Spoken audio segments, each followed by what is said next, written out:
away and love and sacrifice. Hello, everybody, and welcome back to Love and Sacrifice. My name is BukunmiArabaWorship, and I encourage Christians with practical ways to be bold for Christ. Today is the impact of Christian leadership, episode 16. What do you hope to achieve? What has God put inside you that is different than everybody else? Do you feel like you lead people? You gather people together? Are you a teacher? Are you really good and gung-ho about evangelism? Great. Now you know that you are a leader in that area and God has called you to show up and show out. How great of a leader you are and the impact of the leadership you will have is dependent on how filled with the presence of God you are. Because when we serve God, it is out of the abundance of the relationship that we have with Him. What we have inside overflows to other people. So when our secret place is not healthy, our leadership is not going to be healthy. And that's going to be in every form, physical, emotional, and spiritual. And one thing that I want us to recognize is that when we lead people in a Christian context, the fruit of our secret place is also going to show.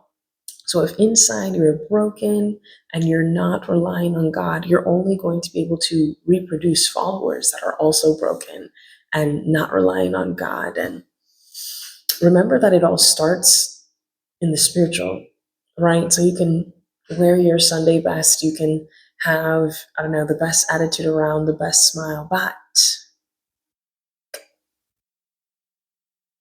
the fruit of the Spirit, that which you have and that which you don't have, will always show. The Bible says that God is not mocked.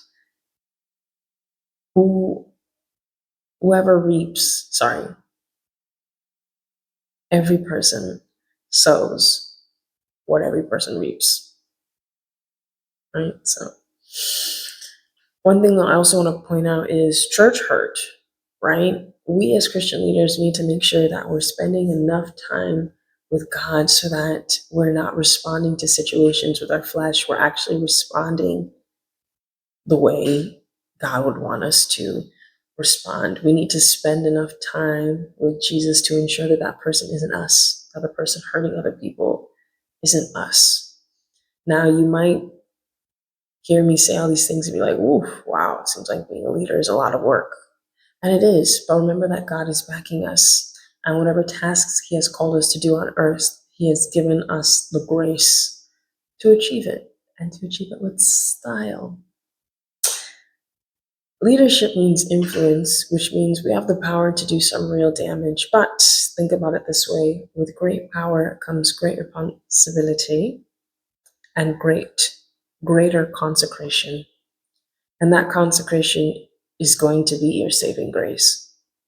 The way people know you're set apart is that you're not going to do certain things with certain people. You're not going to go to certain places with certain people. And it doesn't even have to be with people, right? Your private life is just as important, because that's fruit too. That's where you get to see the real character. But when you give those spaces and you make sure that you're staying within the walls that the Lord has given you, then you're much, much, much, much, much less likely to make some mistakes that, turn into scandals, right? And you're also protected from the attacks of the enemy. The weapon may be formed, right? But it will not prevail against you. So Moses did not get to see the promised land because of disobedience. But you may say that, well, we're not leading a nation to, another land, and that was Old Testament. But remember that everything is spiritual. So we may not see the things in the physical, but we may see it spiritually. But take courage, because every test that God gives us in life is open book. We just need to make sure that we are in that book and we are reading it. So, wow, you made it this far. I am flattered and encouraged by your commitment. So go out and lead passionately. And when you do, don't forget to lead with love and sucker wins.